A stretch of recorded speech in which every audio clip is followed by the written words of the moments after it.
Welcome to our weekly discussion of all things current in California politics. I'm Walt Gray, joined this week by Nathan Barankin, former Chief of Staff to Kamala Harris when she was California Attorney General and later U.S. Senator. Nathan, welcome. You last worked as Chief of Staff for the now Vice President as recently as 2019. She ran for president in 2020, not much traction at that time, and now definitely trending up. What changed, or is it just about timing? So much about presidential elections is about timing, to your point, Walt. You can't script these things. You have to be the right person at the right time in the right moment. And right now is Kamala Harris's time.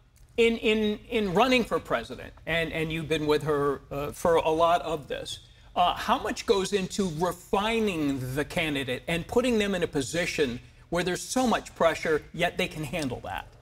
Well, really, that's about your experience. And you cannot, in a condensed time frame such as this, with this particular election cycle, make someone be something they are not.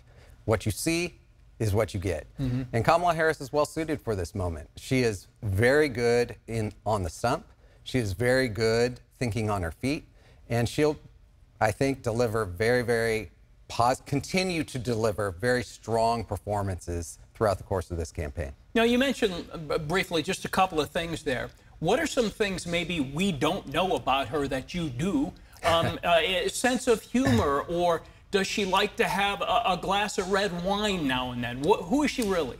So Kamala Harris is just like any other human being. She just has a very big job. I will say there are a couple of things that, you know, when you become Vice President of the United States, or you're someone who's reached a very high status within the political world, there's very little people don't know about you. So there are a few things, though, that maybe have gone under the radar.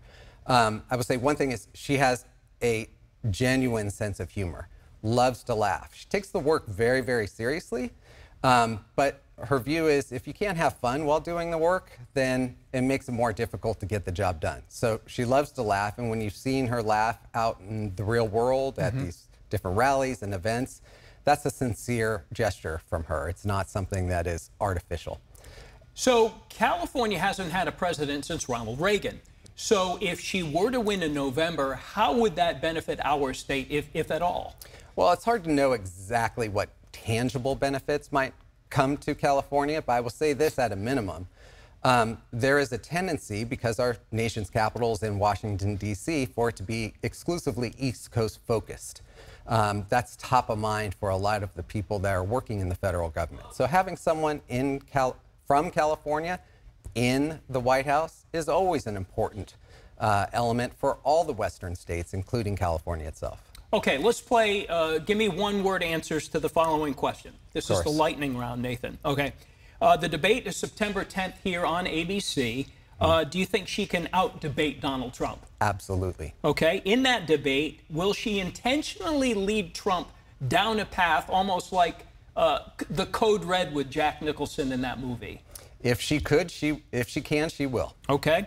In a debate, will she be prepared for anything the unpredictable Donald Trump might throw at her? Yes, but the inherent in that question is being prepared for what you can't prepare for. Well, yeah. But I think what she'll be prepared for is a stream of lies and how to react to it. Okay. Will the next 2.5 months of this campaign get particularly nasty for her? 100%. Okay, and she's ready for that? Yes. Based on momentum that you're seeing, is this now Harris's race to lose? Absolutely not. What she has done by becoming the nominee is reset the election to what we expected it to be 11 months ago, and that is a race that's determined by about 500,000 people in 6 states. She's reset that.